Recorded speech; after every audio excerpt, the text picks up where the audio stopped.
इस वक्त की बड़ी खबर का रुख करेंगे। मणिपुर पर भ्रांति फैलाई जा रही है, कहना है गृहमंत्री अमित शाह का। संसद में बड़ा हमला उन्होंने विपक्ष पर बोला, कहा हमें शोर से चुप नहीं करा सकते। 6 साल तक मणिपुर में शांति रही, मैं मणिपुर पर चर्चा के लिए हमेशा तैयार रहा। घटनाएं हुई है वो क्यों हुई है, क्या स्थिति है और इससे निपटने के लिए हमने क्या कुछ किया है, इसकी डिटेल बात मैं अभी करूंगा। परंतु मैं विपक्ष की इस बात से सहमत हूं कि वहां पर हिंसा का तांडव हुआ है और इस हिंसा के तांडव से कोई सहमत नहीं हो सकता मान्यवर, हम भी सहमत नहीं हैं।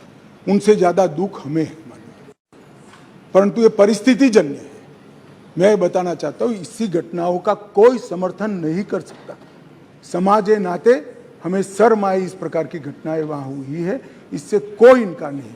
परंतु ये जो घटना हुई है वो शर्मनाक है। उस घटना पर राजनीति करना इससे भी ज्यादा शर्मनाक है। कोई सरकारें कई सालों तक चलती है, कई सालों तक चलती है। कांग्रेस पार्टी की सरकार 35 साल तक अक्षुण्ण रूप से चली, कई सालों तक चलते हैं। तब 2, 3, 4 निर्णय ऐसे होते हैं जिसको युगों तक याद किया जाता है। माननीय नरेंद्र मोदी सरकार 9 साल हुए, 9 साल में 50 से ज्यादा फैसले ऐसे हैं जो युगांतकारी फैसले हैं, जो इतिहास के अंदर स्वर्ण अक्षरों से मंडित। पूरे देश की जनता को बताना चाहता हूं और धन्यवाद भी करना चाहता हूं, आजादी के बाद कोई एक सरकार और कोई एक नेता में जनता को सबसे ज्यादा विश्वास है तो ये नरेंद्र मोदी जी की सरकार। 2/3 बहुमत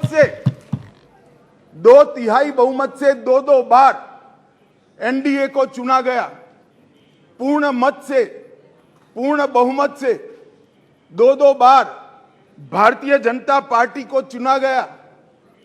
30 साल के बाद पहली बार पूर्ण बहुमत की स्थिर सरकार देने का काम ये देश की जनता ने लगातार 2 बार किया। इस सदन में एक ऐसे नेता है जिनको आज तक 13 बार राजनीति में लॉन्च किया गया है और 13 ही बार मिल गए।